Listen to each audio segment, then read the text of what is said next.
Hey, Coach Tony here, uplifting365.com.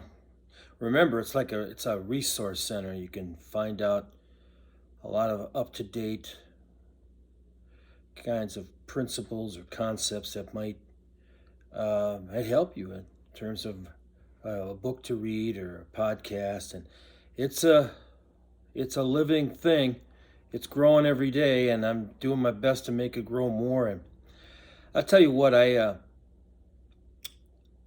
been thinking about the whole concept of how we start our day, and I was listening to a message that was given by Levi Lucko. I think it's Lucko. I'll get that right. Lesko. Levi Lesko. Sorry, Levi Lesko, and he obviously has this 40-day plan, a devotional thing you can do. But the message he gave, and I put it into my blog. The message that he gave, that it was like a year or two ago, was just powerful about why it's so important to have a plan. How you start your day is going to make the whole day better. And how you started is probably how you should have started it the night before to begin to plan for the next day's plan. But some of the things that he brings up in this message that you might want to click on it from the blog or go find it through Red Rocks Church, Levi Lusko, having a plan. I don't know the exact title for that message, but yeah, it's in the blog. But I'm bringing that up because also in my blog, my new insight for today, it's how new is it? Well, it's really using the START strategy to have this plan. And it's like an example of how you might want to start your days. For example, I start my day with Lectio, and I put it in my blog every day, and sometimes I put a little insight of something I'm reflecting on based on a Lectio 365 time in the morning. And then I do the pause app, and I don't get it all done every day, but when I do get it done, I list it there, and eventually I'll just keep on coming with the new insights and next steps, and maybe dissipate on the what's in between, which might be boring to other people, but it's what I do. So I do the Lectio 365, and then I do the pause app, and then I get involved in a message or something like that, or some level of worship for however long it can last because of the nature of my itinerary for the day. But that's setting. When I do that, when I don't do it, things just don't seem to go right. When I do it, when I do the plan, have a plan, and start to carry it out, things go remarkably better, especially if I'm consistent from day to day. I get a little congruency and a little bit of momentum in how I'm doing things. And really what happens is everything seems to go better when I have a plan. When I plan the events of my day, when I think about how I'm going to get on the Peloton for X amount of time, and I get on it, and I'm motivated to get on it because everything else seemed to be going in the right direction with the plan of the day. So I'm keeping with the plans.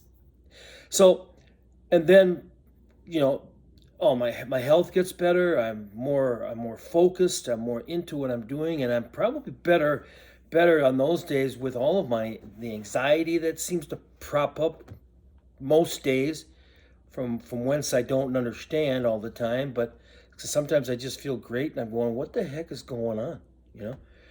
But it happens. It does. I like to express my gratitude to God whether I'm feeling good or not feeling good, but I'm especially grateful for those kinds of moments when I'm like, wow, okay, I'm in control. I've been in control all day from moment one all the way through.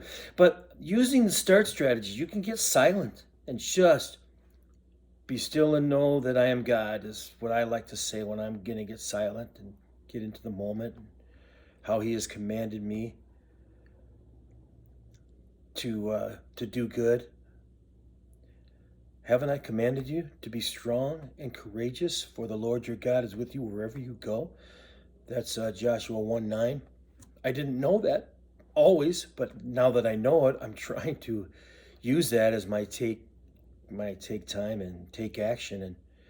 And honestly, if you use it as a strategy, you're gonna follow through.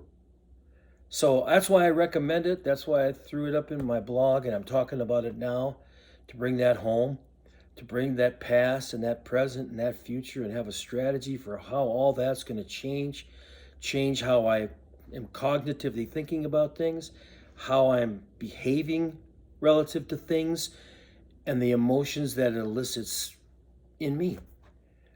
And which is, how we figure out the purpose and the meaning of life daily. So I really encourage you to get after that, get after the planning of your days. And I really encourage you, if you're having anxiety issues, look into the stuff that I have. Itch. Look into the stuff that I have. Look into the stuff that anybody has that's anxiety management, and learn about yourself. Get deeper into what positive psychology means. Take one of my courses. Or the course, one of the modules, but it's the course. Start at the very beginning. Do module 1. It's not perfect, but it's not bad. And sign up for a discovery session. Let's get this going, and let's talk about you for a little bit, and then give you a little more insight, and then you can decide where you want to go with that from there. But be actively, purposefully, intentionally involved in you, and then you won't cancel other people. I listen to a lot of sermons because it's good for me. I love that worship. And I was listening to Steve Furtick's latest sermon, concealed but not canceled. And man, I've been canceled by people in absolute lies in my coaching life, where people thought I did something just horrible because somebody had said something to somebody who said something to somebody, which none of it was true. I don't know how that happens to all of us, but when you're in the public eye, people will use poison to get at you, Yeah, it's called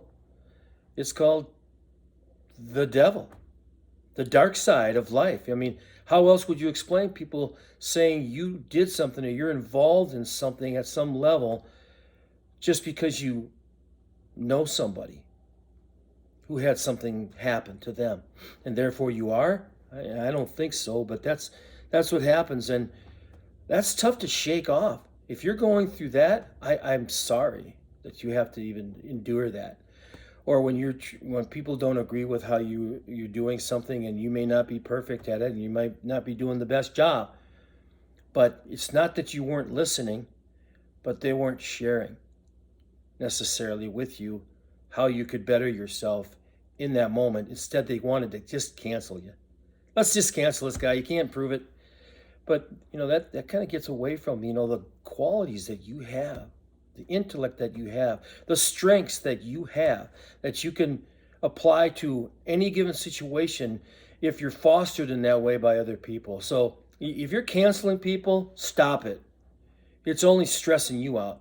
It's not making you a better person. Stop canceling them and understand them, and be at peace within yourself and who you are, that you can say, hey, that didn't happen, whether you choose to believe it or not, or, I forgive you for what you've done to me, and I hope you forgive me for what I've done to you, kind of thing. And then, wouldn't the world be a better place if we stop canceling everybody and try to help them? I have a daughter who has an addiction. She's a meth addict. And she's been fighting that bastard for a long, long time. And I thought a long, long time ago that someday I was going to get a phone call and she was going to be dead. And she would have overdosed. And I kept getting phone calls, but they were for some level of help. And I could have just said, screw this, I'm out, man. I'm out. If I had $1 for the number of people that say that to another person, and it's like, I just canceled you, I'm up. But today, she's raising 3 kids, and she just got her 6-month badge for the latest go around of I'm going to do the best I can in life. And I'm so proud of her. I'm not proud of anybody anymore. Then you can be proud of that as an earthly father, and use your pride. But that's in a good thing. I've actually asked her to come come and help me with Uplifting 365 and how we can help people because she's been an addict for, I don't know, she's 39 years old. It's a 20 some years, a generation of being that. But she's cooking now, and it's in a great way. And she's raising her kids and doing well, going to church. She's got a plan every day. She's got a process that she follows in her recovery, and I love it. I love what they're doing, what she's doing, and I think that of anyone. I mean, I'm at the point in life where I'm at the point where I just want to help people. Tony Robbins says, and I don't really follow his stuff as much as I was just listening to an interview with him recently that was a year ago, and he says you at certain stages of your life, you change from the things that you think you need and people have to give to you, that you really want to kind of give back. And it's amazing that his philosophy on that is just like right on with where I am in my life. And I could have accomplished more, could have done more, but you know what? Why don't we just start giving and do it for a reasonable value and a reasonable price or whatever you want to put on things, but the accountability that we all have to do things is a certain kind of a skin in the game. And that's what we need to do together as a society, as a culture, get behind people more, teach them what, based on your own role modeling, what's good, what's not so good. And you know what? I'm broken because I've made so many mistakes in my life that I can't even fathom the amount of grace that I've been given. But my willingness to give is way better than anything I want to receive, and that's a really good feeling inside me right now, in my heart, as I try to get more invested and indwell further with God, and how that strengthens me personally in my battles, battling anxiety attacks and symptoms for the rest of my life. Type 2 diabetic, trying to normalize my blood sugars, keep them there. Blood pressure. I mean, you name it, those are health issues, but I'm normalizing them with the help of God and medicine and all kinds of other things. But anyway, I wanted to use this moment. If you're still with me, or maybe you decided to catch the tail end of it instead of the front end of something that I'm hoping that reaches more and more people, and that's that. Go to the website. Let's talk. Get a discovery session in. Do the first module. If you have life skills that you want to improve on, whatever it might be, you're going to find something, and you get to find it for free for the first module. We're calling it week 0. Week 0 is kind of getting introduced to our peace model, the pillar aspect, dumping more and more information in the five areas to help you to apply to your life, the strategy itself, resilience training, and and also the positive psychology training, looking at your values, your strengths, the things that you're good at, in order to be able to better handle what you're not so good at. Improve on that, but from a mindset, a positive psychology and resiliency mindset, which says, I'm going to start at 0, where I'm really feeling that I'm a good person and I can do this and that and the other thing, and I am on the right path with myself to a more positive psychology, which is to say I'm going from 0 to +5, rather than I have all these weaknesses and they got to get better so I can get to 0. No, we'll work on some of those weaknesses and identify them for the sake of bringing the past into the present so that we can create that better future, and create the cognitive, the thinking that needs to change, that changes the behaviors, that changes how you will emote and the outcomes that you'll get, which keeps on making it all more powerful and strong. You have a great day, and I'll talk to you later.